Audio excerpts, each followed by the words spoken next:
still find genetics very complex and difficult, then there are three reasons that could be involved. Number one, you probably did not have a teacher that taught you very well, or you yourself did not learn very well.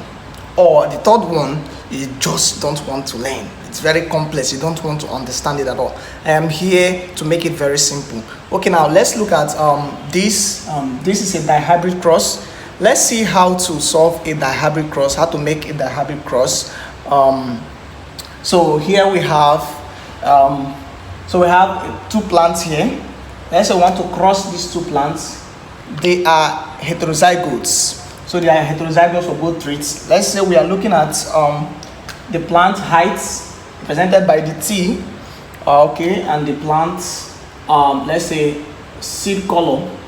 Okay, plant height and plant seed color. How do we do a dihybrid cross Punnett square? Very simple. So we'll have to draw the square first. Let's bring this closer so you see. Let's draw the square. First, it's going to be like a monohybrid cross square, Punnett square. First, it's going to be like a 2x2 Punnett square. This is for monohybrid crosses, right?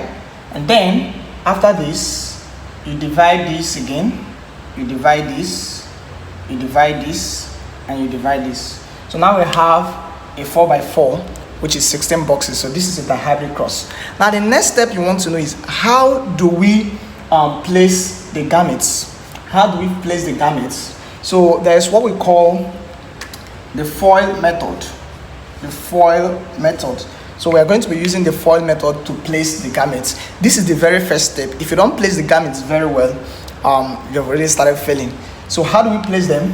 Foil means first, outside, inside, last. First, outside, inside, last. So we look here. What we do here is to cross them first with first. Look at the organisms separately. This is the male and this is the female.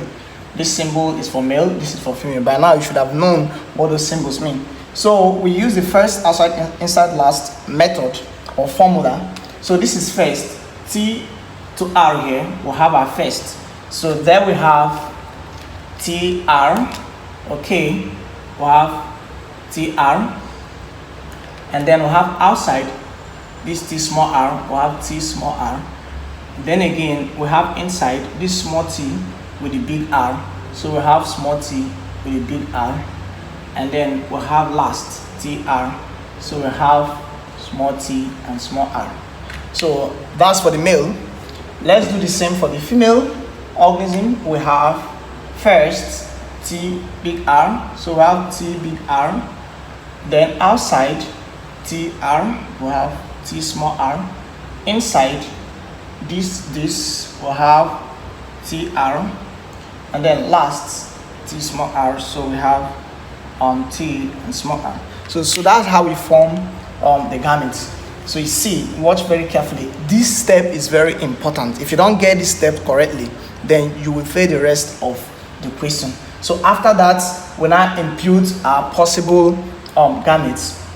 So here we look. So this is big T, big R, big T, big R. So here we have T, T, R, R, right?